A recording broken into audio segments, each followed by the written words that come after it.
a playlist original.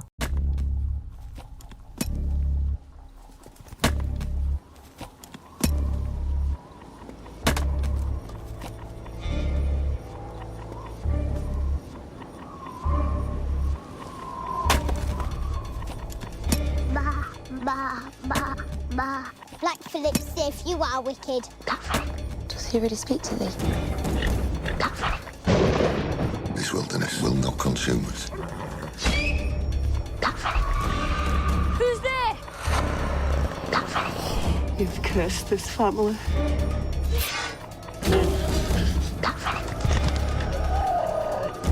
This is witchcraft. She plays a curse on me! Why have you turned against me? I saw it. Your reign of evil! It's not safe. Not with them. Think on thy sins.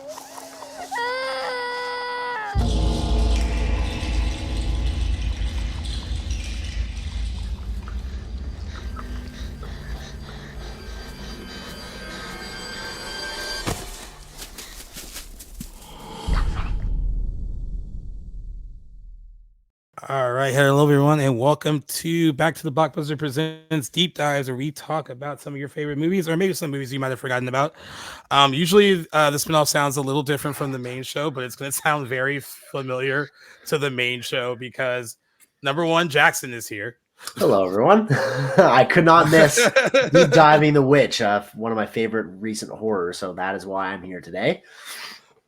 Yeah, Jackson always thinks he has to ask permission to be on the spinoff, even though he's still a part of the show too. But he wants it to feel different from the other show, so that's why he's not on that one as much. But we'll also make it sound a little familiar to you.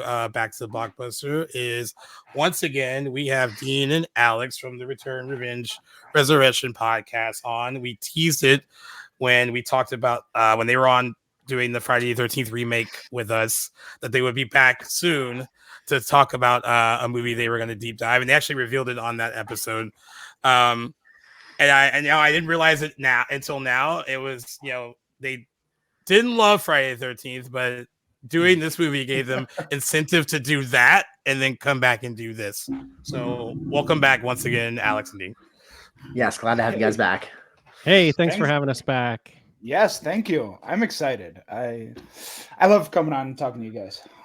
Yeah, it says we did Friday the 13th because it's like the directors do, one for you, one for them, one for your own self, one for you. So we did Friday the 13th for you, but now we get to do The Witch for us. Yes, and couldn't have picked a better movie to cover personally. This hit the spot. I just came off that rewatch, and my cinephile itch has been scratched. It had been a few years since I'd seen this last. Yeah. Probably my fourth or fifth. I won't get too far ahead of myself here, but it had been a while. But this movie was so familiar, fit like a glove getting back into it, and I'm very excited to get into it today. Yeah, so who of the two, Alex, did you say that you picked it? Yeah, this was me. Okay. Dean had reached out, and he's okay. This movie is something that has stuck with me. I'm going to go back to the first time I saw this movie. My wife was at this the teachers convention somewhere. There's this conference, and we had a free night, and so we went to go to the movies. And I had seen the trailer for The Witch. I thought, okay, this looks like a great movie. So we go in there, we watch it, and honestly, I hated it. We both hated it. Really? I hated this movie. Yeah, I thought this was. I'm like, this is one of the worst movies I've ever seen. It was so boring. I want nothing to do with this movie ever again. But then, over the years, the movie stuck with me. I couldn't shake it. I'm like, I don't know what's going on because I fucking hate this movie. Okay, so I don't know why it's still here. So I look it up on Amazon, and it's like $5 for the Blu-ray. I'm like, okay, all right, I'm gonna get this movie again, and I'm gonna watch it and see what's going on. And I fell in love. All right. Right. That's what I'm talking about. This movie is love awesome. this movie. Yeah. And I tell my wife, I'm like, hey, we were wrong about this. And she goes, no. I was right. I was right. This movie's awful. And so she won't watch it with me again. But I've watched it, probably 6 times or so. And this movie, every time I go back to it, it it's something special. It's the first Robert Eggers movie I ever saw, and then I've watched everything that he's done since then, and absolutely love it, and can't wait for Nosferatu.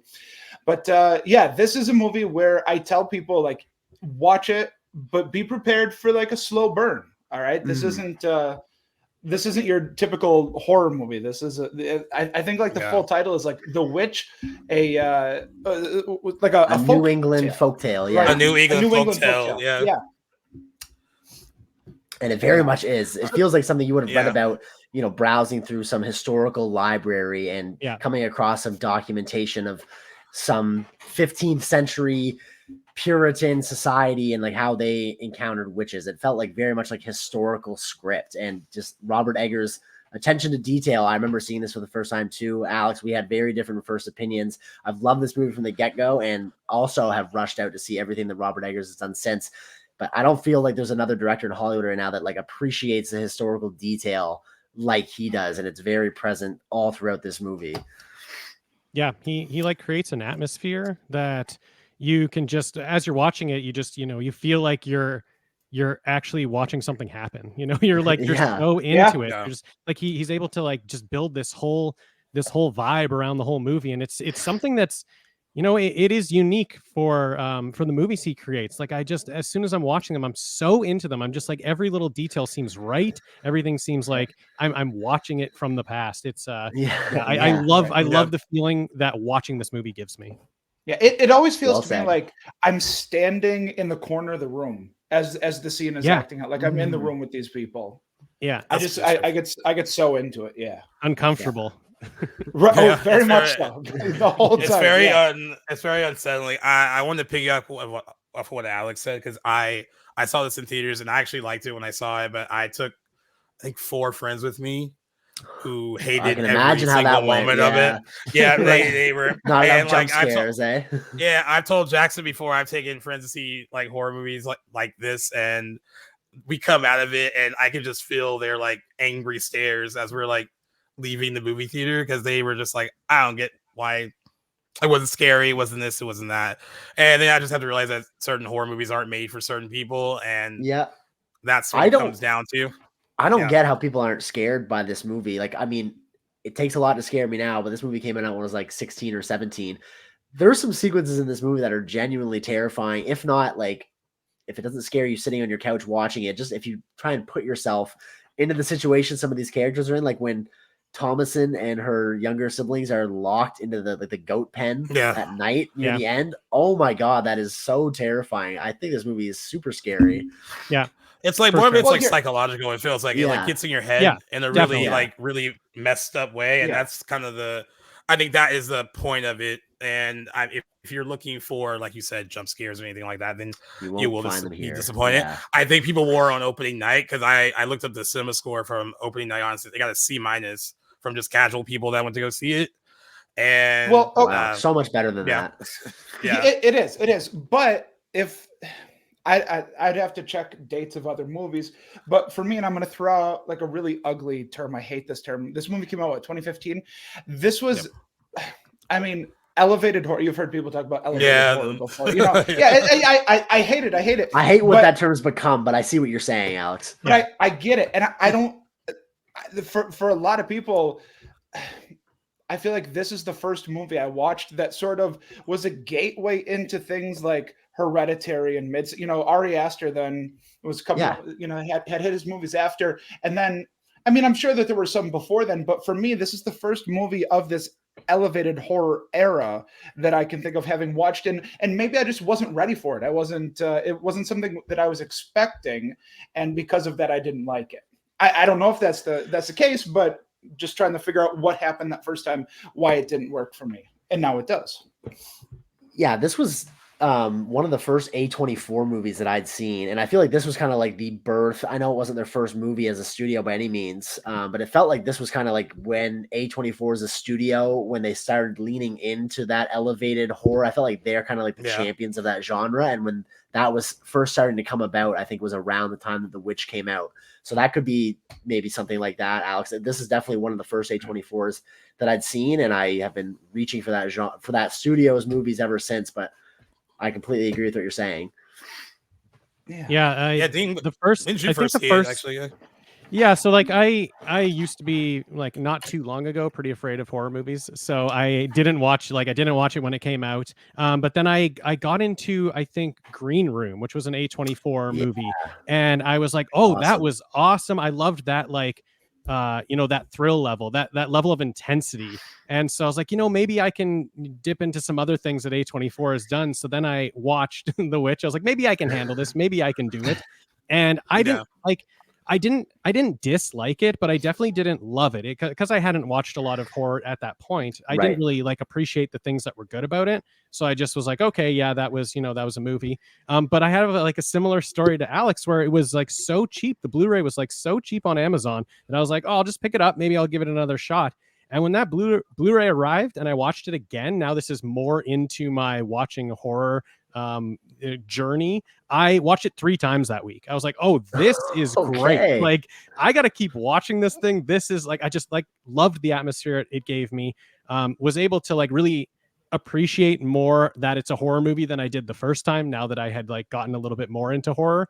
So yeah, I absolutely loved watching it again for this podcast, because I hadn't watched it since that week. I watched it 3 times. So Okay. I was really excited to watch it again. How long ago was that, Dean? That was probably 4 years ago. Okay, that's a good chunk of time in between. Yeah. Yeah, for sure. Did you remember a lot that you'd seen, or was it I like a did, fresh? yeah. I guess seeing I it did 3 times remember. in 1 week, that would kind of instill it in your brain, I suppose. Yeah, but one of those things where even though you remember like what's going to happen, you don't necessarily remember the feeling. Watching it again, it just gives you the feeling again. It was so excellent watching it this time again. Definitely. Yeah, it kind of reminds me of watching. Sorry. I was going to say really quick. I have a lot of friends that when they watch it, they say they're always waiting for like some kind of moment to really terrify them or really gets to them. And I mean, there's a few of them that really gets me here, but it really is just an overall like ambiance that's going on. And then just watching these characters kind of gradually deteriorate. That's another, I guess, thing that's happening here too. That's really frightening to see. And it's just more that I think if you're going into expecting something else, and you probably will be disappointed, but I appreciate a good slow burn. I don't mind it at all. And this one is, but I think you earn a lot of the moments that it gives you. And a relatively short amount of time. It's only 92 minutes, so it's not long at all. It moves pretty quick. So yeah, that's why I really appreciate this. Something he was able to kind of etch into my brain, and I felt that again watching it for this. That it kind of moments of it just stuck with me in a very kind of uneasy kind of way. Like when it was over, I didn't really kind of felt like a little bit. Like you have to like you almost gotta wash it off of you, if that's like the best way to put it. The end, Anya Taylor-Joy might be smiling, but we're not really happy. Right? Yeah. I cannot wait to chat about the end of this movie too. I want to save it for chronological and get through it too. But it's one of these endings that I love watching and to chat about, and I can't wait to see what everyone thinks about it too. But I wanted to ask you guys, at what point in the movie did you start to feel that first sense of like overwhelming dread that was coming? Like for me, there's a very clear scene at the beginning, but I was curious, when do you guys start getting on board with this as a horror movie in terms of like a scene from the film? Is it later on? Is it early? Like, if I'll pitch it to like whoever wants to take it first. Yeah, so I think we're only 10 minutes in. We're only 10 minutes in when the baby is nabbed and just ground into her face. It's probably right about there where I go, oh shit. We are kill Peekaboo for all of us. Such a great scene. It has not hit 10 minutes yet, and a baby's snatched, a baby's killed, a baby's ground up and smothered onto this naked woman. And then smothered onto a naked person. That's before the clock hits 10 minutes. I'm like, wow, this movie that is a going bold opening, is it not? Or not so much an opening, but first, few minutes. Gaius, what about you? That probably would be it for me too. And it's crazy because it feels like there's no like build up to that. Like you're kind of like a little bit comfortable with what you're seeing, and then that happens, and then I was completely floored by that, and it is pretty early. I think it's quicker than 10 minutes into the movie. I think it's quicker. That it happened. Yeah. It happened. I do remember in the theater when she's like doing the whole like game with the baby, and this one lady behind me when the baby was gone, I just hear this like, "Whoa!"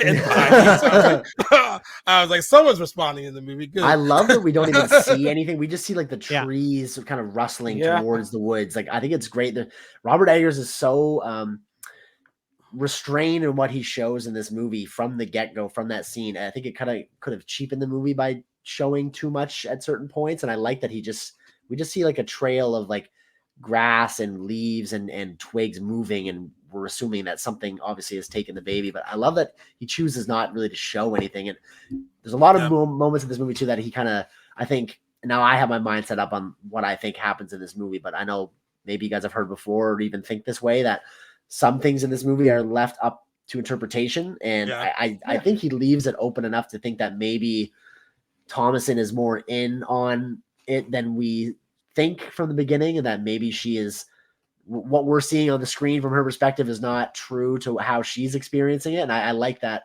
by not showing the witch or a wolf or anything take Samuel, the baby, that it kind of opens and leaves that open for interpretation. So that's kind of why I like that he didn't show anything. Yeah, and it shows that he like knows that Anya Taylor-Joy is like a star, because like this is her first movie, and just the camera shot of just on her face when she's doing the peekaboo, and you don't even know what happened yet. You haven't seen it, and you just see the terror in her face. And right away, I'm just as afraid as she is, and I don't even know what it's going to show me. I have no idea what it's going to show me, and then it shows me that the baby's gone. You know, just great moment from the trailer. Yeah, exactly. Yeah, just him knowing that is it just shows his like restraint of what to show us and what not to show us, and what's actually more scary is just to show us her face. I want to circle back just to that question that I posed you guys. I was surprised that everyone, I know obviously that first big freaky moment is like with the baby getting ground up, which sounds so awful, but I'm surprised that no one, for me, it was even earlier. It's right after they get banished from their, what they call the plantation, like that settlement where the movie begins very briefly. There's a scene where the whole family is like on the edge of the woods and they're leaning on the ground, like praying. And I don't know what instruments make up that sound, that like where the woods sort of become a character where they're looking out into this dense forest, and like that weird orchestral sort of ominous sounding music starts playing. That's when I was like, oh my God, I would not do anything to not go into the situation that they're about to go and to have to go survive in the woods away from civilization. That was when I was like, it sent shivers down my spine still watching it this time. That sound effect or whatever Robert Eggers puts in there was so eerie to me. Yeah. The first time I watched it, I might have missed that moment, because that might have been when I turned to my wife and said, is this fucking English? Like, are they speaking English in this movie? Right. What are they saying? What is happening? Definitely a movie that demands subtitles.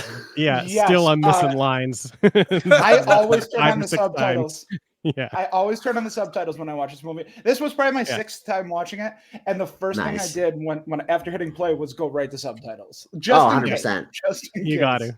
Yeah, I agree with that woods shot though. That is freaky stuff. Yeah, moment number one when you know it's going to be horror. Just that the score or whatever you call it going on in this movie, like with that singing that's happening from the woods, it like makes the woods a character. Exactly. And they're present all throughout. I'd like to know what that sound that he uses whatever is. That sound effect is is. So weird, but it does its job. Yeah, it's incredible.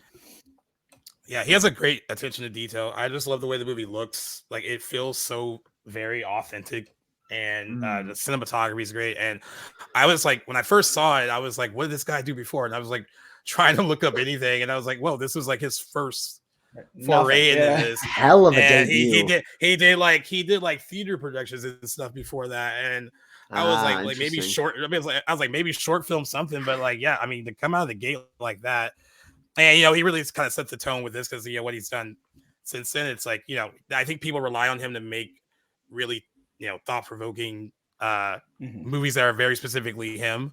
They may not always make a ton of money, but he's going to do what he kind of sees fit for himself, which is great. I think he's kind of done that across all the stuff that he's made so far.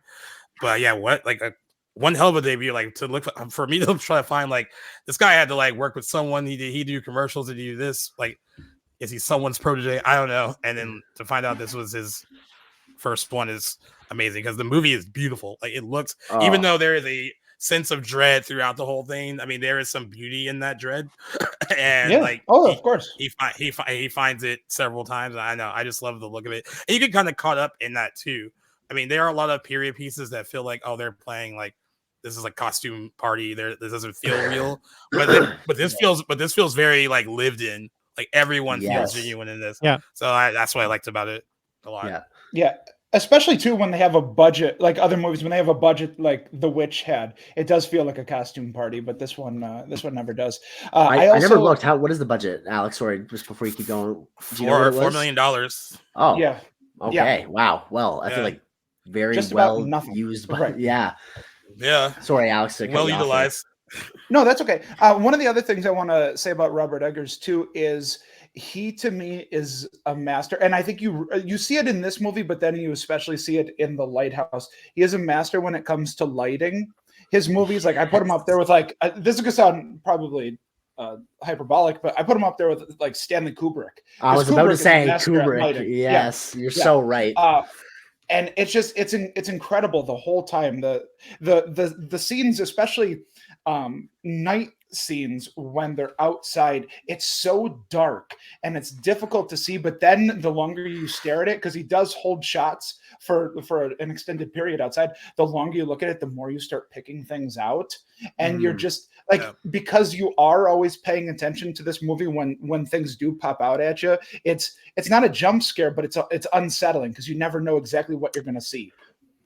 Yeah. And a lot of those shots that he lingers on the forest, I find myself looking into the trees, seeing if I can see something, look back. And although I never do, and I don't think there's anything hidden in the shots, it feels like the woods are staring back at you, which is something that I just find so eerie in this movie. Like, God, you're right. This is something that I thought while watching too. He is a master of lighting. And I don't know if this is true. I would imagine, but I didn't read this, so I don't know, but I would imagine that this is like shot with like natural lighting. It just seems like it has to be. So. Right? Yeah, feels like it. Yeah, a lot of people have written about it. They said that like most of the films, like the greatest impact is that it's not through scares, but by the effect of ambiance. This is stylistically represented by the film's use of expressionist lighting, the use of different kinds of camera to draw thematic limits, the editing employed to hide horror from the main site, and the soundtrack sonic dissonance accompanying instrumental scenes. So yeah, like everything that you're hitting on is like what he was doing to generate scares in a different way, in a way that like people aren't used to. Yeah, which is so like effective when you're like inside a building and looking out. Like there's shots of like Thomason being like in the barn, and the shot is from in the barn outside, and like outside it's so bright because it's day, but inside you're in the barn, so like she's all dark, like the half of her face and her body that you're seeing is just like a silhouette basically, and like a worse movie is just lighting her from the inside so you can see everything. It's like, where's that light coming from? Like why is she lit inside the barn? So yeah, I love the lighting, and a lot of the nighttime shots that aren't outside that are inside are like candle lit, and that's just, again, like that's what it's going to look like. That's the atmosphere they're creating, is just lighting everything by candlelight.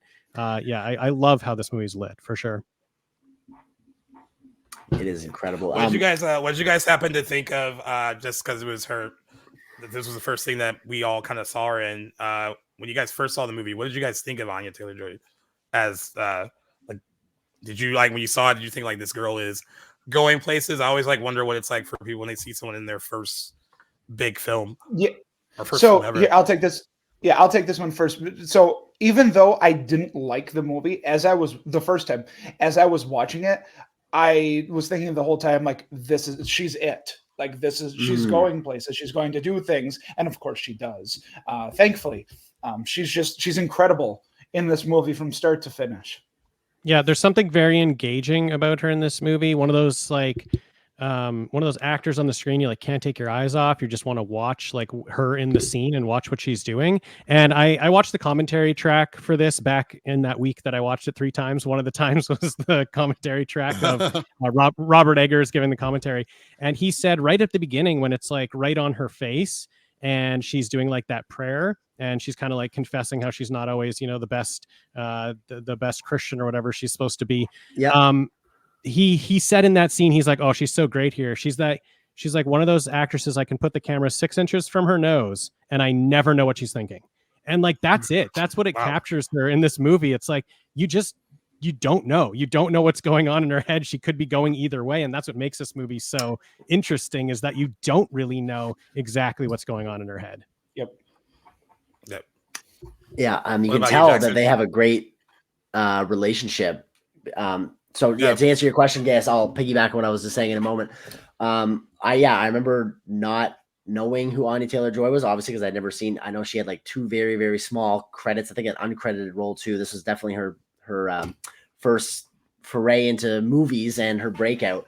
Definitely saw something special in her. Clearly, Robert Eggers agreed, because then they collaborated on The Northman. I believe she wanted to work with him on The Lighthouse, which was his next movie, but I think pretty much the only female role in that was like the mermaid, and I'm pretty sure he thought like, this isn't a role for you. This is you can be doing better. Like, and I guess the mermaid pretty much serves as like a sexual omen for Robert Pattinson. I think I read somewhere that he didn't want that role for her to be relegated to that. But then, of course, like, right after The Lighthouse, they did The Northman together, and I believe, if not for the filming of Furiosa, that she would be in his upcoming Nosferatu. I'm sure that they will, become sort of like a De Niro and Scorsese companionship, or maybe like a Helena Bonham Carter, Tim Burton, where they collaborate several times over their Emma careers. Stone and Lanthimos. There you go. It's kind of the same. Exactly. They have as many credits together. But I hope they keep collaborating, because, man, they work together. He gets a lot out of her, and I think she's a fantastic actress when she's not working with Robert Eggers too. But they're just an awesome pairing. So I hope they continue to make movies together. But yeah, she was very special, very emotive too. Like you said, I can't remember if it was Alex or Dean, the scene when it's focused on her face when she's doing the peekaboo. From then, like, that's really her, after the prayer. And then that scene is a great chance to showcase when she gets that individual time on camera, she nails it right from the get-go, and maintains that all throughout too. She's fantastic down to the bitter end. Yeah, camera loves her, and like, it's really like at some moments it's like it can go from her being like almost deceptive, like you said, you can't really read her entirely, and that's just the beauty in how she's playing it. And her face doesn't really give that away. And we brought that up before when we talked about her, when we were talking about Furiosa, just the trailer, and I kept saying like that this girl seems like she's just so diverse in what she can do. Like, there's like no limits to what she can do, and she's only 27. Like, it's like amazing what she can do. Like, it's so like already, across her birthday is this week, actually. It's on April 16th. Well, I'll be damned. Yeah, happy birthday. I know that. I just looked it up before. I just was on her profile and noticed. Yeah, she's a special. I think she's going to be a generational talent. Yeah. She's going. She's got a lot more she can do, which is crazy because she's done a lot already. Just got to get her an Oscar. Yeah. So going to what, please. Going to what Jackson was talking about with having different interpretations of this movie, and what Dean was saying is, bring up Eggers' comment about the camera being on her and you never know what she's thinking. He does play so much with leaving things ambiguous, leaving them vague. You never really know what he's exactly saying in a movie. You never know if what you're seeing is real or not, if it's real for the characters. And she helps that so much in this movie, because there are times, like, I have my own interpretation of this movie, but Jackson, from what you had said before, it sounds like yours is going to be different than mine, but it's going to be just as valid. It's going to be just as valid, Perhaps. Yeah. Yeah, for sure. I don't know if you guys wanted to get into like the different interpretations of this movie, or if there's more you wanted to say before we get there, but I'm very much looking forward to see like where everyone leaves off on what they viewed. And if people, I've read about some different interpretations of this movie. I think it's kind of clear cut into 2 different ways you can look at it. But I didn't know if there's anything else anybody wanted to touch on before we get into that. I think that'd be a fascinating part of the conversation. It's hard not to talk about this. Real quick, talking about the ending. It's hard. Yeah, true. Yeah, true. But go ahead, Alex. No, go ahead, Alex. Yeah, for sure. Whatever you want to touch on. Yeah, I was just going to say, before we get into interpretations, I just want to talk about the family real quick and the family dynamic. This is an incredibly dysfunctional family from top to bottom. Okay. You picture yourself in Tomlinson's role, and you just like, how do you not lose your mind in all of this? You have the father who is incredibly prideful, and because of his pride, his family is exiled to the wilderness. All right, they're out there on their own. You have the mother who, I don't know if she's envious of her or what it is, but you can just tell from the very beginning that she has this dislike of her daughter. Her brother, the older brother, Caleb, he seems like a sweet kid, so I kind of like their dynamic together. She, more from like her side. He's stop looking at your sister, but he shows shades of like lustfulness. I feel like lot of the there are some sins that are portrayed by each family member. Yeah, for sure. But she kind of takes over like almost like a motherly role for him. And then the two younger siblings, just holy shit. Oh my god. Oh my god. Maniacs. Just the most irritating little fuckers since the kid from the Babadook. All right. Yeah. Right. Great comparison. Yeah. Let me ask you this on the note of the two young siblings. I believe it's Jonas and Mercy. There was only a couple things I think on this watch that I picked up on that I didn't before, and I'd be curious to see. And I didn't read if there's like an actual interpretation of this, or if anybody, I didn't have the chance to really go into it yet. But I think you guys would be great people to ask. Previously, and while watching this movie again, I seem to remember Jonas and Mercy not really having much of an end. They just sort of disappear after the final night at the farm, and then they the parents both meet their end, and Thomason conjures Black Phillip. But this time I noticed, so they have Black Phillip, of course, the goat of this movie for real. Like, he's such an awesome character, such a well-trained animal too, which is something Robert Eggers is great at. Like, he's used animals in all of his movies, and I don't know if he has like a sixth sense where he's able to just get what he wants out of them. But aside from Black Phillip, they have that white goat who's named, but I can't remember what the name is. But at the end, just before shit really starts, Flora. But before shit really starts hitting the fan, after that night where Thomason and the two young siblings are locked in like the goat pen, after that night, the next morning, we see two what look to be like younger white lambs that are like strewn about and all like chewed up. And I was wondering if maybe that was supposed to represent what happened to Jonas and Mercy. Did either of you guys catch that, or is that something that I just missed the first few times I watched this, or maybe I'm just reaching? I'm not sure. Thinking a couple, when I was watching it, I was thinking there was a couple sort of ways to look at that. I did see the lambs, and I thought that could be them. That could be them just like, dead out there. Yeah, I never noticed that before. Yeah. And also like the barn is kind of like destroyed, and you had like the witch in there the night before, so they could be taken, like the other child was taken, like Samuel was taken. So I think there's like a couple things that could have happened there. I do think when I was watching it this time, I was like, I think those lambs could be them. They could just be like absolutely killed and slaughtered right outside that barn. Yeah, serve as a good metaphor. Yeah, I don't think that that's necessarily them, but I think it's supposed to represent them. Because also, like, look at that end scene. We're kind of dancing around it. If you look at that end scene, they're smothering blood on themselves. All right, where did they get? Okay. I mean, yeah. It could be like Sam. Yeah, that's a good point. They ground up the kids, and that's how they're flying. Yeah. Okay, interesting.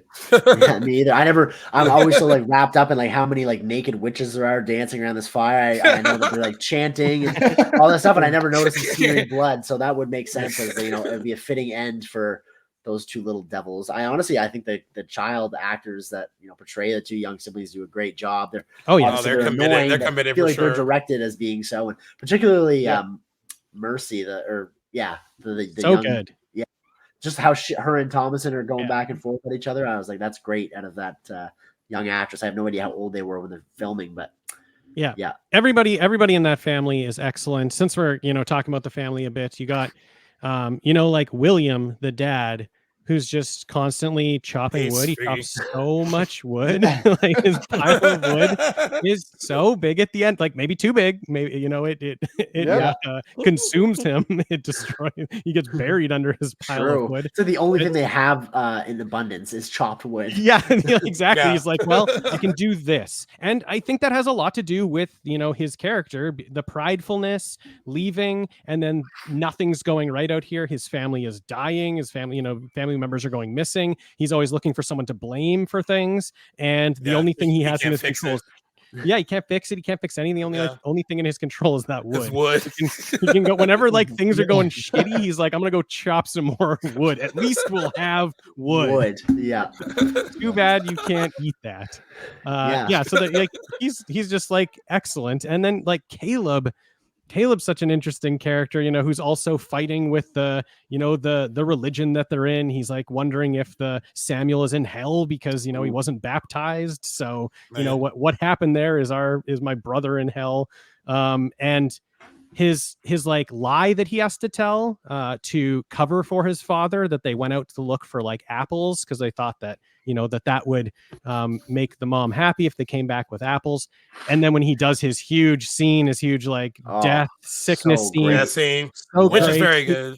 Yeah. Yeah, he's like choking on an apple. He's choking on like his lie. He spits it up and then ends up like neat. after that ends up confessing and then dying. That scene is incredible, man. That kid was amazing. Yeah, he delivers. So that was the second detail that I noticed that I didn't ever really clue into what it was before, was that he coughs up that rotten apple. I had never really noticed what it was. So I was waiting to see what it was this time. And then I was like, oh, it kind of ties back into that lie that he utters earlier. Great little connection there, Dean.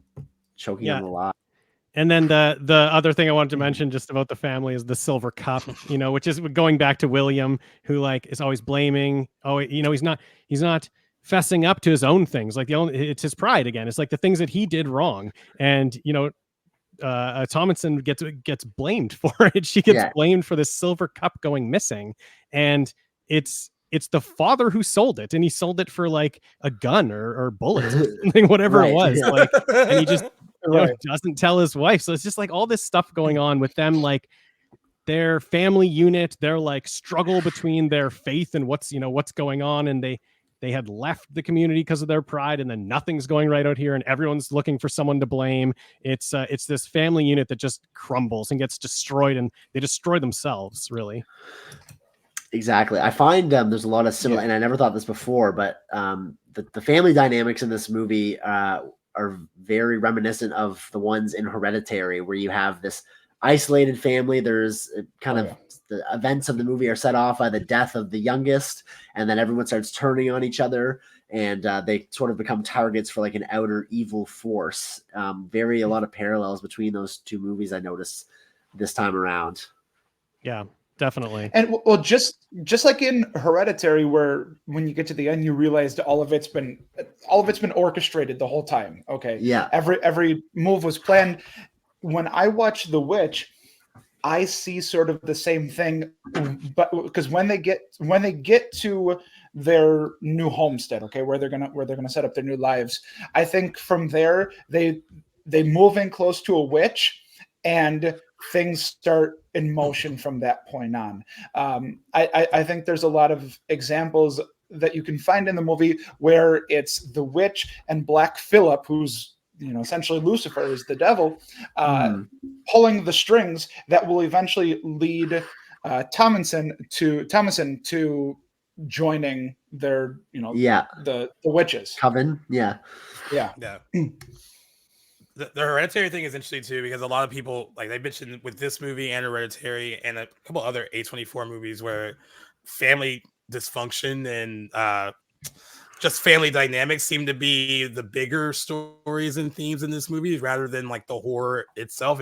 They are more like family dramas first, and then they are those other things second. And that is a good comparison for this one, and for like A24 horror movies like to dive into those matters more than just the surface level horror.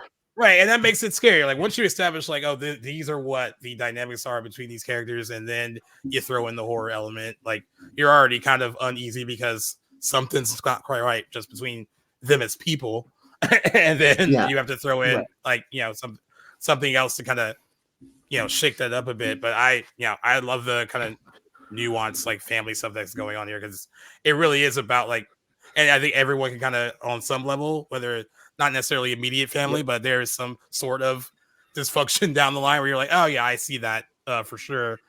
And for them to tap into that in a kind of serious way, but still maintain kind of this horror edge to it too is also pretty interesting as well, I think. Absolutely. Yeah. I think that's sort of our gateway into the story is the dysfunctional family. I'm going to assume that most of us can't relate to making a deal with the devil and becoming a witch. No, but we all can relate. Dean, calm down there. I said most of us. I think we all can relate in some way to a dysfunctional family. All right, there's something somewhere in every single family. Listen, if you want to live deliciously, you got to make that deal with the devil. So that's right. If you haven't yet, you should. My favorite, far and above my favorite scene in the movie is that when Black Phillip finally appears, and I again another scene where Robert Eggers keeps himself constrained and doesn't. I don't know what do you guys think about the decision to not fully feature Black Phillip in his like satanic form and the depiction of having him as what appears to be just a man. Instead of like some like creature. I mean, what did you guys think about his appearance in the movie and how limited it was? Is that something that bothered you first time? Did you want to see more, or do you think that would have? I was cool with it. I really thought it was effective. Yeah, I love it. And you get a slight transformation, like you see kind of like Black Phillip's hoofs like walking, and then they turn into like a boot, and then continues walking, and then you just get like Spurs, a little bit of this guy just leaning in. It's great. You're just like, talk about looking at the picture and just trying to pull out more than what's there. You're just like staring and being like, I wish I could see exactly who that is. His voice. The voice is on point haunting. too. I was gonna say that so it's like so like in any other position, it would be like a smooth, like kind of like that's I can get with that. That's kind of nice. But in this, it's like no, it's really it's so like slow and unset. Like the way he's talking to. Yeah. Almost like his voice is out of thin air. Yeah. It's like you throw a little bit. You're like, where's it coming from? Right. I simultaneously you want him to like never stop talking and also never talk again. Like I just stop. Right. Yeah. I can't hear this anymore. I can't hear this anymore. Yeah. Seems like that's a pretty good voice for the devil. It's like on the one hand, it's like right. Really, like smooth jazz, and then the other hand, it's like no, that's creepy. Yeah. But it definitely works. I think like kind of hiding that for the most part really works. I mean, I think we all agree that for the most part, less is more. And then when you see the thing too much, it becomes less frightening. So I like the way they did it. I like how it works out in The Witch. There are movies though where we do kind of see the creature in its full form. I don't know if either of you guys have seen another A24 Lamb, where we see the creature in its full effect, and I think it works great in that movie. But I like how obscured he is in The Witch, and like I think like less is more in this instance, and it works really well. Black Phillip's an OG character, man. I love him. Oh yeah, Lamb was horror icon. Black Phillip. There you go. Do you have some thoughts about Lamb, Giz? Or you not? No, on board? I loved it. I really liked it. I just like the people around me, not so much. But fair enough. Yeah, I really enjoyed it. Now I just won't take anyone I know to go see anything horror-ish related that's A24. It's definitely niche. I wanted to segue into a little bit more about Thomasin for a moment because I still sometimes I don't know if I really have my mind made up on just how innocent or in on things she is. There's sequences in the movie where I think she could be just playing innocent and might have already signed the proverbial book and have already made the deal long before we really see her do it. Or maybe she is completely innocent and the circumstances around her are just sort of setting her up to, if you can't beat them, join them.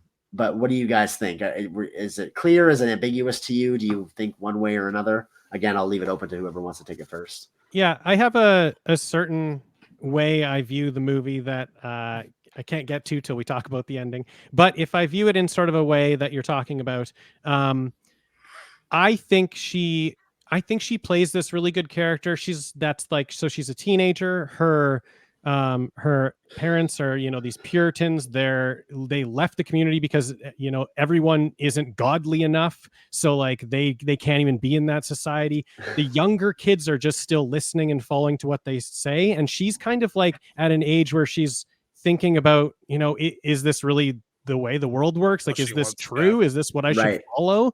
And I think that it works really well for her in the movie as like that, being in that spot, being in kind of the middle where she knows she has to pray. She knows she has to ask for forgiveness, but she's not sure she wants it. Like, she's not sure she thinks she did anything wrong. Right. And I think because her family's the one that ends up like deteriorating around her, that is then, her being like, okay, that way didn't work. Let's just try the worldly way. Let's try the other way, the thing they were pushing me against. Let's try that. Yes. And it also happens to be the only option she has left at the time. Her family's all gone too. Or at least it appears that way. That's where I'm kind of at. I mean, I think she's a good girl. Yeah. I want to believe she is, but I think her options are very limited at this point. And I don't know, like we said, like she's in a position where her family is batshit. They tend to blame her for anything that can go wrong or will go wrong. And definitely. I have one friend that does like the movie that thinks that it's more nefarious on her part. But I've never really looked at it that way. It really feels like she is out of options at this point. And like Dean says, she's tried the good way or whatever, their way. And now that they're all gone, like this is the only way she can survive or what she can do to kind of exist anymore. Like this is the only option she has left. So that's how I kind of view it. I think she's very good and still pure at heart, but it's just, circumstances as they were. Though I pitch it like that it is ambiguous, I do feel ultimately that she was the good person all along. And I think it really comes down, for me, it's one scene, and it's when towards the end when she the whole family, everyone in the family is dead, and she walks into the barn and actually conjures Black Phillip, and it seems like very genuine to me. Like she doesn't, she wants to know, did he really speak to my siblings? Is there more to him than I know? And if it wasn't, like at that point, watching it the first time, I was genuinely like, I don't know if she's going to reveal her true colors, and she was in on it the whole time. But I think her performance there leads me to believe, and it kind of seals the deal for me. But there is the scene where she's kind of taunting her younger sister kind of by the stream when she tells her, I'm the witch of the woods. Like you get her reasoning that she's just trying to, scare her to shut her up. But she's so convincing in it that I'm like, maybe this is a chance for her to tell the truth without telling the truth. So I like that scene a lot, and the ambiguity it leaves. Yeah, I agree with you. Well, I mean, sister's also trash, but awful siblings. So, all right. So I've been down like an infinite number of rabbit holes with this movie. All right, I have fun exploring all the different interpretations.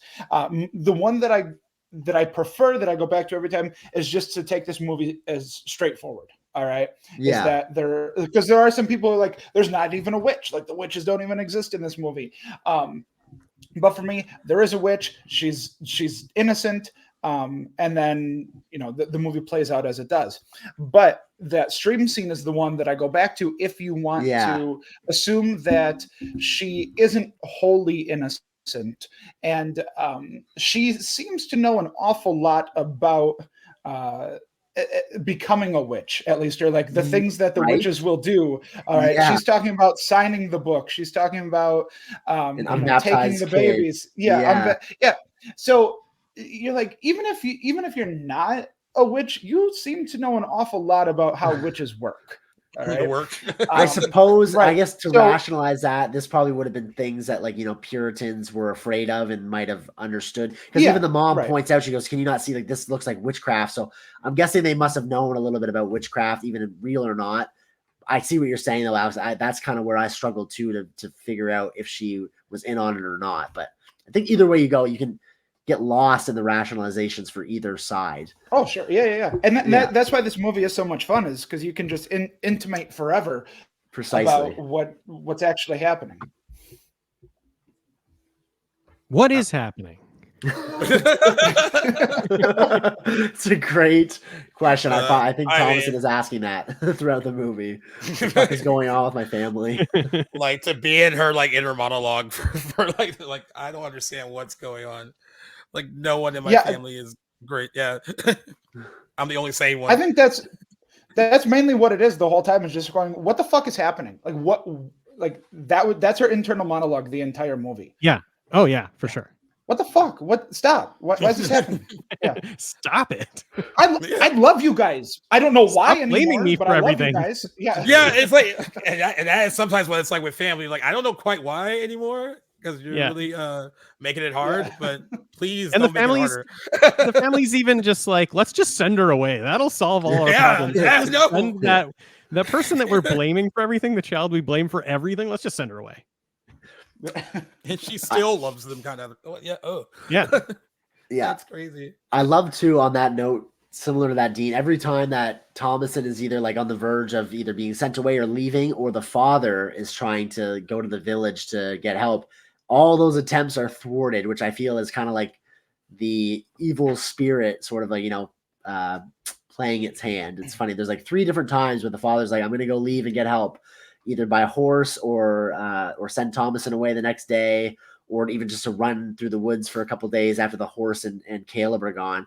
And then something always happens that keeps him there, which I think is a cool detail that kind of relegates them to the farmhouse, which actually another point, even though we do get brief glimpses, like there's some scenes set in the woods and some set at the plantation, but this is for the most part a one location film too, which I think is a great example of one. Yeah. For sure. Yeah. Yeah. So I mean, do we want to like lead up to the ending here? Because like the way that I see the movie, like I said earlier, is that it all is sort of being orchestrated to make her become a witch from the moment that they get to their new settlement. Okay. It's they move in next to a witch, and the witch goes, okay, I see this family.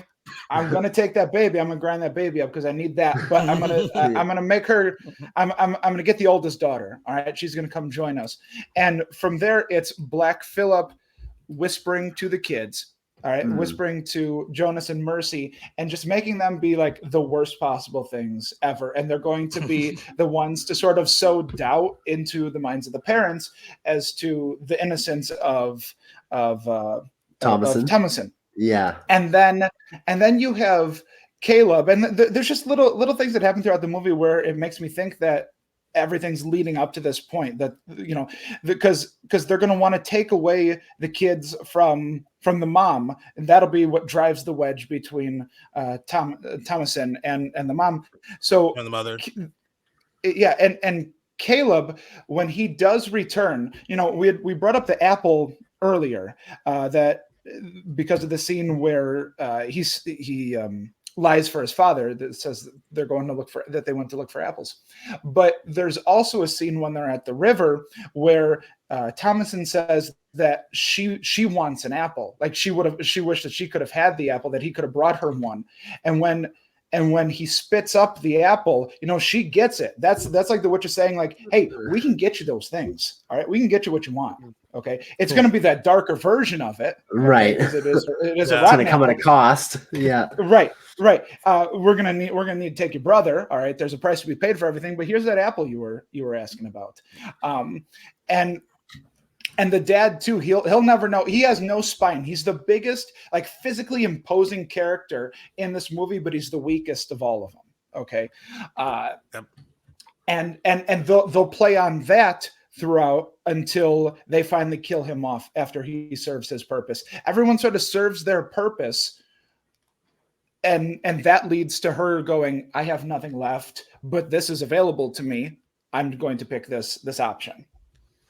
It's like this gradual like isolation game to like get her pretty much Yeah. alone, where she can't rely on them anymore. Yeah. And it's a really manipulation really in a lot of ways to really drive a wedge and then push them out, and then she's by herself, and then she has no other choice but to choose them, which is dark, but I feel like she might be better off. I think so too. Gene, you look like I don't know how you interpret. you're ready to say something. Or Yeah, no? sure. I could say what I think's going on in the movie and how I think the ending comes into play here. And so I think you can watch the movie in two different ways. And I think that's because I think Robert Eggers made it this way. But one of the ways is exactly what Alex said. I think basically everything that Alex said is what I would think happened in the movie. That is thinking that the witch is real. I think there is an interpretation that there is no witch at all. And I think that this was brought to my attention by my brother that week. I watched it 3 times. I talked a lot with my brother about it. So shout out to Tim if he's listening. But I don't know if you've heard of like I don't know if I'm saying it right, but like the ergot fungus theory. Yes. I was waiting for this to be brought up. I love this. So I think this is because Robert Eggers is making such an historically accurate picture here. I think this is why he added this. I think this is what's coming into play. So like the ergot fungus is a real fungus that plagued crops in the 1600s, and it's a fungus that if you eat that food, it can cause you hallucinations, convulsions, deliria, and it's said to be some of the cause of thinking that there's witches, of like the Salem witch trials. It's some of the causes of thinking that women are witches because they had eaten this food, they were convulsing, but then like also other people had eaten the food and had these hallucinations, this deliria. And so I think because it starts out with their crops going rotten, I think they are eating this food.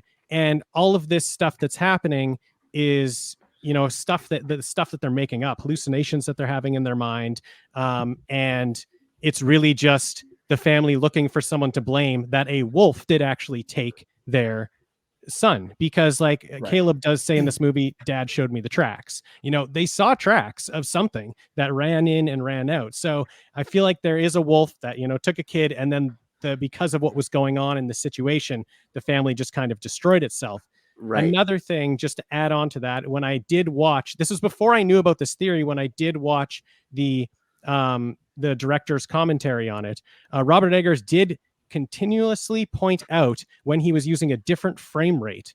And he said, and when I think back to it, it's always these times where something witchy was happening, or Black Phillip was like doing something. When people were seeing things, he's like, oh, I used a different frame rate here. And he wouldn't say why. He's like, oh, there's a reason, but oh, and here's the different frame rate. Oh, here it goes back to regular. And it's so slight that when I watched it this time looking for it, I can't tell. I can't tell it's a different frame rate. Interesting. But he did it on purpose. He made different frame rates in there. And I think those are supposed to be like the hallucination moments.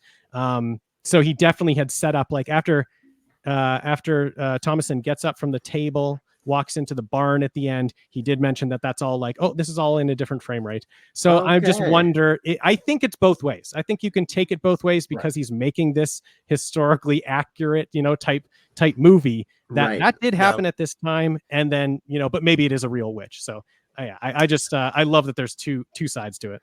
I loved how he addresses this sort of thing in the director's commentary. It wasn't until after I watched it, I was just fooling around with my DVD right before we started filming, and I went to the special features for the first time on my disc, and I saw that there was the director's commentary. I was like, ooh, that'd be fun to sit down and watch sometime. So love that you took the time to go through that. That is super cool. And I love that theory, even though I'm one of those people that likes to just kind of make up my mind and decide one or the other. And I love the corn ergot fungus theory. And I think it's a lot of fun to look into, but that whole frame rate changing up is something I did not know about until you mentioned it. So I think that is super interesting detail for him to specifically point out. I like that there's a reason for that, but yeah. I did read about that theory, but then I also saw someone mention that, and with this movie being so historically accurate in the look and feel of the movie, you'd think that he would want everything to be accurate. Apparently the ergot fungus does not affect corn. So yeah, I think it affects wheat though, and they did talk about planting wheat, but and they actually break bread in the movie too. So and it's in bread, because it's in wheat, so they maybe made, maybe they made the bread too. I don't know. Yeah, I'd seen that too, that it's not necessarily affected in the corn, but maybe the corn's just easier to show. I don't know, but yeah, interesting. No, I love that theory though, because I think really if you're going to say that there is no witch in that movie, you need a plausible reason for us to be seeing psychological what we're seeing. reason. And that is right. That is I think the most plausible reason. Yeah, and even when you go back to like the stream, and she knows exactly all the things it takes to, you know, become a witch, and then, you know, in her mind she makes up the exact same scenario, you know, that kind of thing where it's like, oh, she knew before. Yeah, that's because it's in her head, like that stuff's happening. So watching it with that lens, it does fit together for me, and I really like it. But I also really like watching it with the lens that they just move next to a witch, because that's fun too. Yeah. Well, it's cool. It works both ways. Like, you have a movie that could work both ways if you wanted it to. And that's the powerful thing about it being open to interpretation. And then the great part about debating about what that interpretation is, because everyone will have their own take on it. But I think it's interesting for sure. I wanted to ask you guys, and they're all fun to talk about. Oh yeah, go ahead. Yeah, they are really fun to talk about. I just like, say, one's not necessarily they're all fun. One's not necessarily more right than the other. It just because like that what Dean was just saying, that could easily be it too. Because you can watch it from a purely like, oh, this may there not be anything going on here. This could be like all in their heads, that kind of situation, which also works too. That is another whole other really good psychological movie. And then I also think it works too, where, you know, this is all completely real, and this thing is trying to basically like separate her from her family and you know, and lure her, you know, over to their side, which, you know, as we discussed from the family dysfunction, should be too hard to do for this entity to do. But I think it's cool that it works both ways though. Definitely. What were you wanting to ask? I pulled something up because this one, like, I was reading just reviews, and it's considered by most critics to be one of the best horror movies of the 2010s, and a lot of people can compare it favorably to The Omen, Rosemary's Baby, The Exorcist. But this one critic criticized A24 specifically, saying it was a huge mistake to market The Witch as a terrifying horror film. I couldn't remember the trailer entirely, what it was kind of sold as. But they said not because it doesn't fit into the genre of horror, but because of the power of expectations. The less you know about this movie, the better your experience will be. But everyone who saw it opening weekend probably walked in with too much knowledge and hype to really get as much out of it as they could have if the film had a veil of mystery and wasn't presented as a typical horror film in the vein of something like Sinister. They believe that A24 shot themselves in the foot with how they marketed it. But I can't remember what the trailer was exactly. Right. Now here's the thing. I agree with that, because I remember, like I said, I watched the trailer, so I was excited to go see this movie, and this movie was not what they sold us at all. All right, they were selling us something completely different, and really they sold us what like horror was really at that time. You know, now we're starting to get more movies like The Witch, but you know, back then a majority of the horror movies that you were getting were just the straightforward jump scare, whatever, you know, scary type movies, and that's what they told us this movie would be, and that's not what it was. Yeah, I agree with that. I think that I wonder if it's like not trusting enough that, you know, the movie would be able to, you know, have legs on its own, just having to be like, it's a horror, everybody go to it, because horror movies make money. So I don't know if that was it or not, but I agree. I think it's marketed incorrectly. What I thought going into this movie is like, this is going to be the scariest movie ever, and it's definitely scary. Like, this is the type of thing that does scare me. Not, you know, some other things don't really scare me, that, you know, maybe are more typical horror movies, but like this type of thing does scare me. So I get that it's scary, but the way it was marketed also came into play the first time I watched it. I was like, oh, this is going to be, you know, so scary, and then it just wasn't. It was a different thing, you know. It's just different than that. Yeah, the marketing never threw me off. I mean, I remember some bits from the trailers, but a long time since I actually went out of my way to watch the trailer. But I mean, I was on board the first time I watched this movie, so I can't say that I was affected by the mismarketing. That's happened to me certainly before, but can happily report it didn't really throw me off with The Witch. Although I agree that it is different to what other horror movies were at the time. I think that was just a fact that I appreciated so much. It felt like so much of like a breath of fresh air compared to other like mid 2010s horror movies that we were getting. That if that was the case at the time I saw it, I kind of forgave it. So luckily, it didn't put me off any. Well, and this trend's still going on with certainly. It happened with this one, the C- cinema score. It happened with Hereditary. That got a D+ cinema score. I still get shocked at that one. The Omen, the first Omen over the weekend got a C, even though it got really good reviews from critics. I don't know how you market to a mainstream audience, and then I guess like because when like people get turned off by the whole elevated horror thing, but it definitely is a certain audience that is enjoying that more than like casual moviegoers who are like, okay, this really kind of highbrow horror movie that you wanted me to go see that is apparently very scary is mostly boring and not good at all. So I mean, you have to live in the space where you're like, all right, maybe you can have your opinion, maybe you're not wrong, I guess. But it is interesting. I like what you have to when you're a studio. And I guess at this point, I think A24 shouldn't even care. They're like, they know who they are, and they're just like, I would just market my horror movie weird as fuck if I was them, because that's the audience. That exactly, they're and I think for it's up to the audience. Not in 2015. Exactly. Honestly, you went through that's that true. in 2015. True. Yeah. Today, now today, the this is what they confidence. expect. Right. Yeah. Right. Yeah, but in 2015, you like. Yeah, like that's why I think maybe they didn't trust. Maybe they didn't trust that the movie could, have legs on its own. Because it's not that those horror watching crowd that doesn't like this type of movie is wrong. Like you said, Gay, it's not that they're wrong. It's like this just isn't the movie for them, so it shouldn't be marketed for them towards them. It should be. It should show what it is, which it would. A24, I think, would do now. Show like, this is like. This is like a weird ass movie, and then those people would know, they'd know not to go to that. See, I put the blame on the audience, the casual audience that doesn't do their digging, and I can't expect everyone. Obviously, not everyone cares the movies to the same degree as everyone else. So some people are just looking for some escapism to go to the theaters and don't look into what they're going to see. But I put the blame on those people that don't get what they want because they didn't look up what they were going to see, and so that's why I think. And yeah, sure, A24 could. Or any studio for that matter could choose to market their movies a little bit differently. But at the end of the day, like they know what they're putting out there and they're probably targeting the audience they know is going to go see it. And so if you go into, it's like anything, if you go and try to make a recipe without really looking into the ingredients you're putting in it, don't be disappointed with the outcome. So I kind of like am more like putting this on the audience. I think it's kind of the fault of the people that don't bother to look up what they're going to go see. So they should do their due diligence.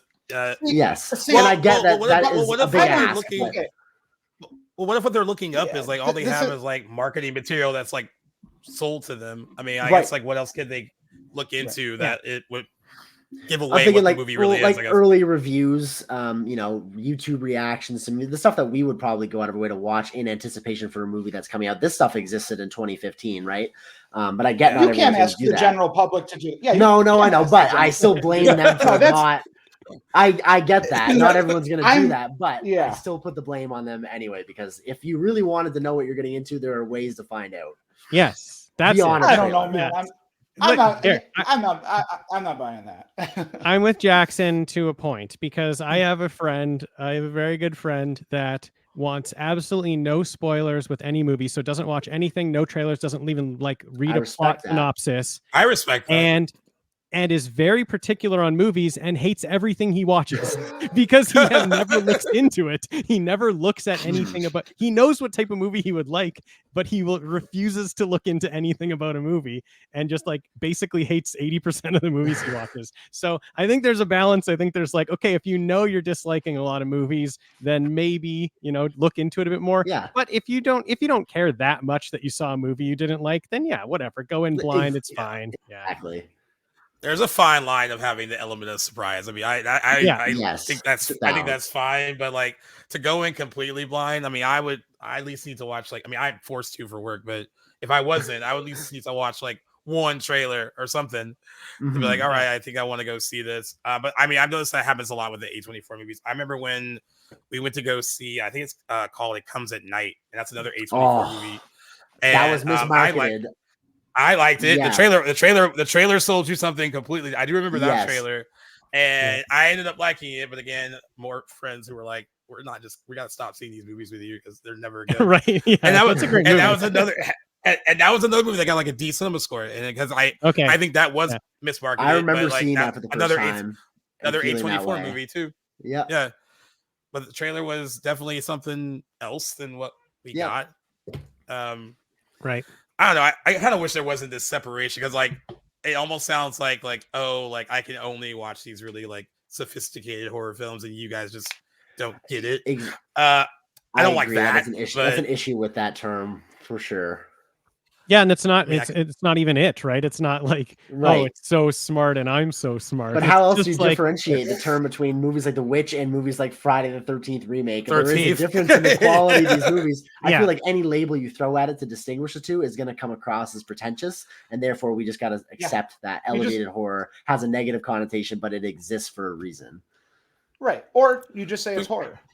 At the end of the day, you just say it's horror. Yeah. Well, there's all types of, there's all different types. I mean, I agree, and I agree with. I think everyone's a little right. I think it's fair to do your due diligence and look into what you're gonna see a little bit more thoroughly before you throw a fit in the movie theater. Like exactly. I get it, man. Movies are not cheap. I understand the act of like feeling like you were betrayed by being sold something you didn't get. Oh, for sure. I mean, I know there are people this is totally different, but people are getting mad because they're selling movie musicals as not movie musicals anymore, and people are going to see them. Like, that is valid. It's a weird, that's like a weird trend now. Is like people going into a movie and not knowing it's a musical. That happens so many times this year. I think it's going to be a trend that we're going to see more of. Honestly, yeah. But I think with like these horror movies, I mean, I think it's really. I mean, I give credit to a lot of studios who cut together a really effective horror movie trailer because usually they are, even for something that turns out to be absolute shit. Sometimes they'll put together a nice little. There's an art and trailer making. And they make it seem like it's one of the best things ever. But I just wish there wasn't that kind of separation because my friends would probably go see these movies more. They don't, unless it's something like mainstream horror, they don't trust me anymore to go see it with me. They wait until they go see it themselves. Especially if A24 is in front of it, they're like, nah, man, you've been burned by you too many times. Yeah. I don't. Okay, but if I'm going out with a group of friends, I don't think I'm picking. Really, I'm probably not picking an A24 movie to go watch. I think those work best, like when you're kind of by yourself, or maybe with like one other person. If I'm with a group of friends, I want to go see something like a Friday the 13th. You know, something. That's true. That's a little more fun. Yeah. Luckily, for not me, that this isn't fun, but you know what I mean. Yeah. Luckily, the only people I go to see movies with know what we're getting into, and we follow the same stuff, and we're knowing. So I don't run into that problem too much. Back when I was in high school, I had the same interactions. Before I really like developed my taste in movies, and I would just kind of randomly go with whoever I could round up. I definitely had that happen. I actually got a rewatch of Gravity in recently, and I took my buddies to go see it back in 2013, and they all hated it. And I thought there was something special to it. And Mother Gaius, I know we've had this conversation. That was another big one that nobody was on board with it, and I liked it when we left the theater. But happy that it doesn't happen to me anymore. I was almost publicly stoned after I took my friends to go see Mother. Burn at the stake. They did not like let it go after that. I was like, dude, okay, I'm sorry. I never got to pick another friend movie after I brought my group of friends to the theaters to see Green Lantern. All right. Now it was my first time too. I had never seen it, but I know what they must have felt. But that's like so bad that it's fun. Like not your fault. You can appreciate it. You didn't make that movie shitty. That's not fair. As like a super like big Green Lantern fan, that movie it wasn't so bad. It was fun. It was just so bad. It was. You get brunette breaks lively, so there's that. You got to take the good with the there bad. Is that. Yes. I didn't know she was in that. I wanted to ask you just about the films of Robert Eggers. Do you guys have a personal favorite of the bunch? Actually, what's funny is we just did this. We just like ranked. A buddy of ours sent us this thing, and it was like, hey, rank Ari Aster, Robert Eggers, and was it just the two of them? Jordan or was there Peele. someone else? Jordan Peele. Jordan Peele. Yeah. Oh, Jordan How would Peele. you like take all their movies and rank them against each other? And so like we just did this, and for me, it's the Witch. That's my Is favorite. number one? It's yeah. It goes Witch, Lighthouse. I need to rewatch the Lighthouse. I've only seen that once, but it would go Witch, man. Lighthouse, then the Northman. So Eggers is your guy, then, is what I'm hearing. I love Robert Eggers. He's one of my favorite directors Oh, working today absolutely. by a Yeah. landslide. Dean, what did your list look like? Yeah, just my Eggers list I see. would be Witch, Northman, and Witch, Lighthouse, Northman. It would be the same as Alex, just my Eggers list. But when I ranked like all those together, Eggers is a little lower on it for me. Like they're still all, in my opinion, like 5 out of 5 movies. I love them. Yeah. I love them all. That's just like when I do rank. It's the nature of ranking things. Yeah, exactly. When I do rank them against like Astor and Peele, there's something that each one of those gives me that's a little bit different than Eggers. Obviously, they're all different, and I just prefer those a little bit more. But The Witch is definitely the one that's cracking its way into the others. The Witch is the one that's my top Eggers. The one I've enjoyed the most, the one I've watched the most. I like Alex. I want to rewatch The Lighthouse again and rewatch The Northman again. But yeah, just love all three of them. Fantastic. Yeah, the Witch was at the top. So I actually just pulled up my list here. The Witch was at the top for me over any Ari Aster or Jordan Peele movie. I have that up at the very top. Nice. Nice. Yeah, I flip-flop a lot on my Eggers ranking because I love all his movies. I feel I love them all equally, but some for different reasons. Like The Northman is very much not a horror, so I don't rank it like I would like The Lighthouse and which even The Lighthouse isn't a very conventional horror. It definitely has themes of horror, but at some points it feels like it's a genre mashup. But I think if I were to rank all three, I'd put The Lighthouse at the top, and I don't know. I'm pretty split on The Northman and The Witch. I really, really like them. I feel if I were to rank them right now, I'd have recency bias to The Witch, but I really want to go back and watch The Lighthouse again. I think I usually watch these, like his first two movies fairly recently after one another. But I have a feeling that his Nosferatu, when it comes out in December, is I think the hype is real for that opening movie. night. Opening night. I can't fucking wait for that movie, man. Trying to convince the family to make that the Christmas Day movies. I was gonna say I might skip out on Christmas dinner. And be yeah, it's a true Christmas. Not gonna fly with my mom at all. Yeah, I go Lighthouse, Witch, Northman, and I've only seen Northman once, and it was at the press screening I went to when it came out, and I haven't seen it since. So I probably should. But did you like it? I know it's on the bottom of your I did. No, did you enjoy it? No, I did like it. I did like it. I'm glad I ignored a lot of there was a lot of hype online before we went to our screening, and I'm glad I didn't read all of it because I think I would have gotten lost in that a little bit because I know a few of my friends who also write and everything, they got caught up in that and weren't as impressed with it based on hype. But I'll say my second watch kind of helped mitigate those expectations because I was super hyped going into, and it ended up being fairly more straightforward than I thought it would be. But then that second watch, knowing what I had expected from it, made me like it that much more that I knew what I was getting into. So when you get the chance, definitely check out The Northman again. The movie was awesome. One of my favorite. I think it was on the top of my list for 2022, actually. Thanks. And what's cool about those three directors, I don't think any of them are in director's jail. I think even though I know Beau's Afraid was like a mixed thing, but I think everyone is still like down for what Peele, Astor, and Eggers are doing. Oh, for sure.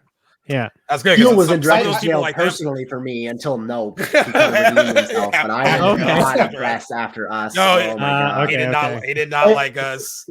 Here, Us was at the very bottom of my list. So fair.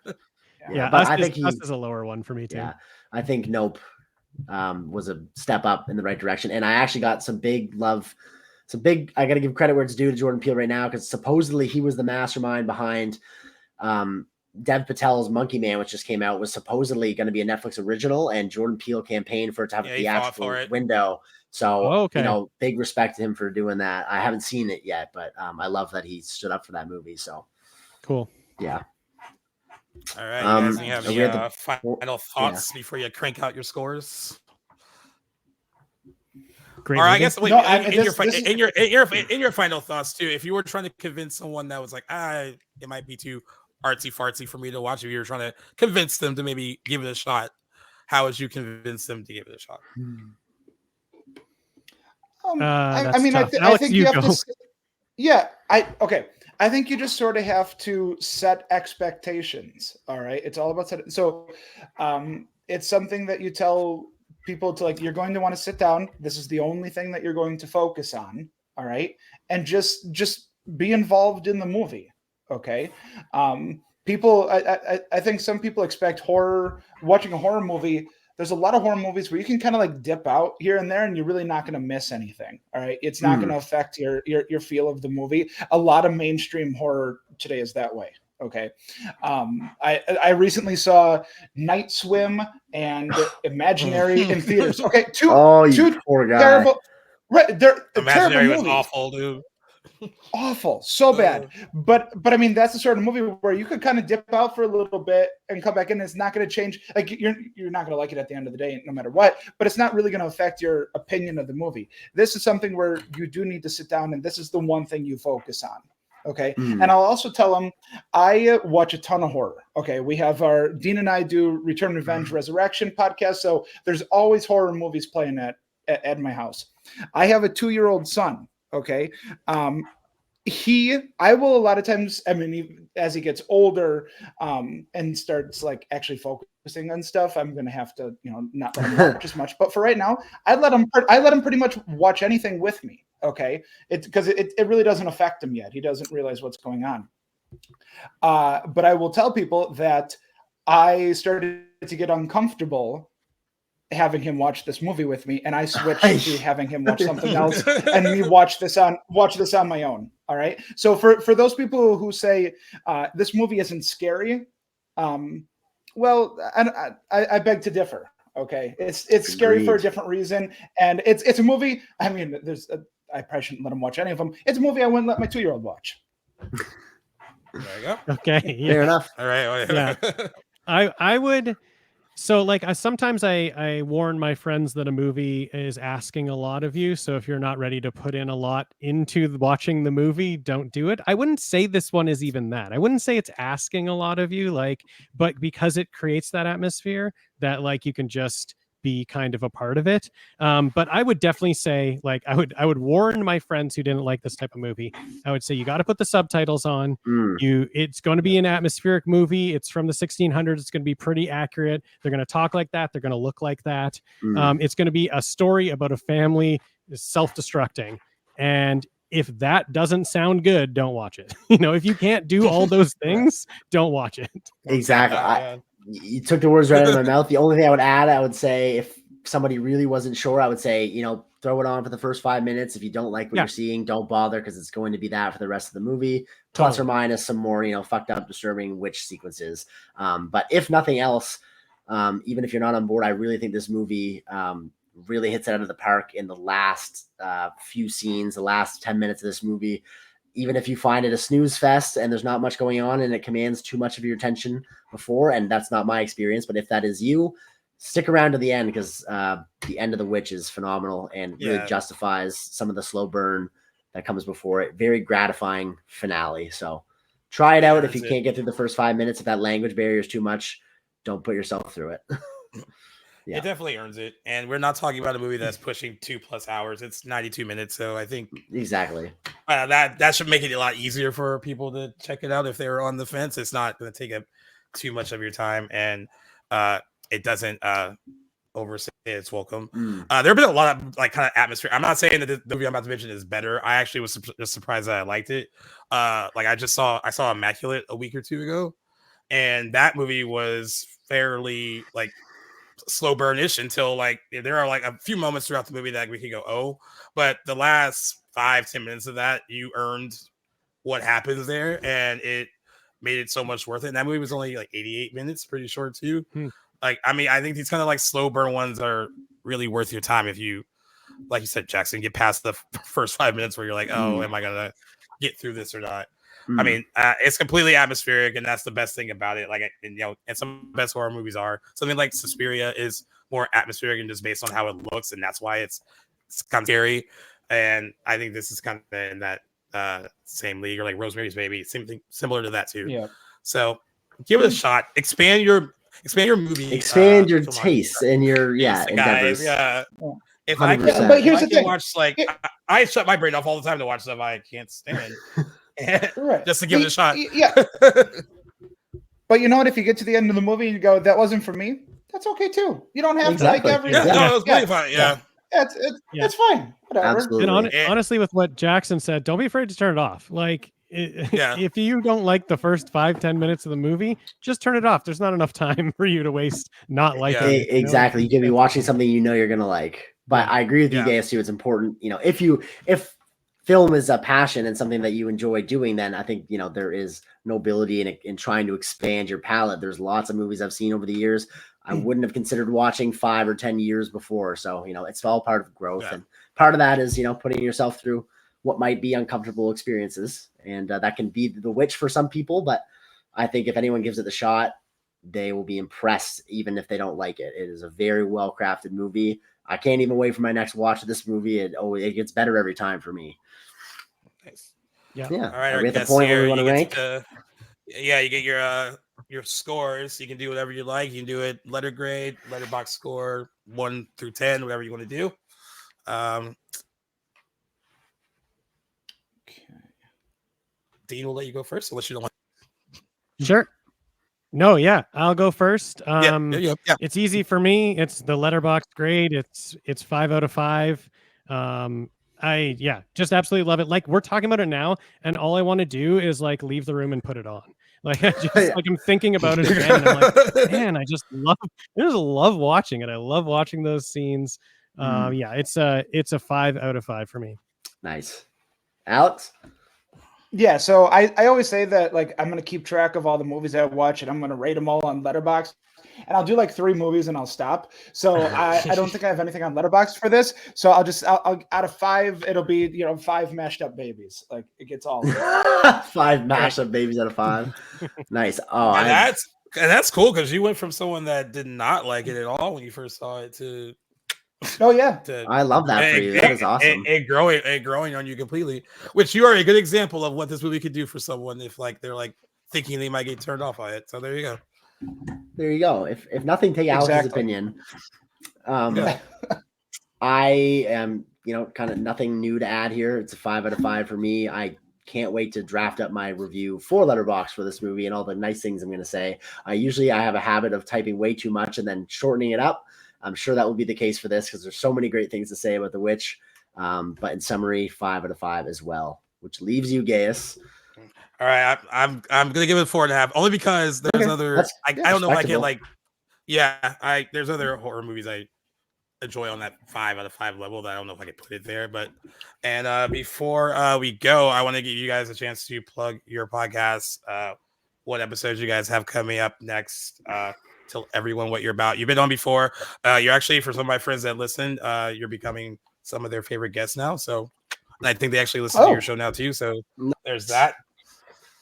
That's amazing. Awesome. Wow. That's great. Great to get the podcast out there. We are Return, Revenge, Resurrection. We go through horror franchises. So we pick a horror franchise, and then we each episode is a different movie. And then kind of at the end of everything, we do one episode that wraps everything up. We talk about the whole franchise, the impacts it had. We go through our favorite kills, our favorite characters, and then we actually rank the franchises in with every franchise that we've covered. We have a fun time going through those. We just wrapped up with the Hannibal Lecter franchise. And actually, we rotate off who picks the next franchise. Hannibal Lecter was my pick, and then I went to Alex to pick next. Alex, what are we doing currently? Yeah, so I've really been wanting to cover a foreign franchise, and I'm kind of breaking the rules a little bit. Here. It's like an unofficial trilogy. We've done this before. So we're doing Dario Argento's Three Mothers trilogy. So you have Suspiria, Inferno, Mother of Tears, and we're going to keep calling it the trilogy, but we're also going to cover for completionist sake, we're going to cover the remake of Suspiria. Oh, nice. That's a sweet little series. It's good and it's all right. One of our favorite things about horror franchises is how messed up the naming conventions are in horror franchises. So we're calling this a trilogy, even though we're covering 4 movies. It's because it's not quite a quadrilogy, but it's not a Not trilogy either. It's something in between. I love that. Something in That is- between, yeah. That's It's a awesome. I'm actually not familiar. It's a trilogy plus one. I've seen Dario's Suspiria. I'm not familiar with his the other 2 that you mentioned, so that's interesting. I mean, Inferno, is it like as in like Dante's Inferno, or is it his own? It's his own. This is his own original movie. I mean, Okay. it's I didn't Dario know that. Argento. Yeah. Oh, okay. Yeah. Neat. So that sounds like a lot of fun. I'm thrilled to be covering this trilogy plus one. Cool. I love that you guys like branched into Plus 4 one. in there. That's awesome. That's exciting. Yeah. Yeah. I love commenting on your page about the Red Dragon. I was like, yeah, I'm gonna die on that hill that it's better than Hannibal, and I will continue to die on that hill that it's better than Hannibal. At least I haven't watched better than Hannibal in a Hannibal. while. I thought you were gonna say better than Yeah. Silence of the Lambs. I was about to. Oh, be no, like, no, whoa. I I would love never. Red Dragon. And it's Oh. better than it has any right to be because it's directed by Brett Ratner. And Yeah. Not gonna lie, Texas I Hold'em. watched the first 20 minutes of Hannibal a few years ago, and I didn't even have any interest in continuing it. So I haven't even seen. I did not enjoy what I was watching. But Red Dragon, I think, is awesome. It's awful. It's awful, but like not the worst movie in the franchise. No. So, Oh, yeah, okay. it gets worse. It gets worse. Yeah. Nice. Yeah, we had a fun time going through that one for sure. It's a Hannibal very Rising? interesting franchise. Yeah. Hannibal Rising is interesting movie. Very interesting movie.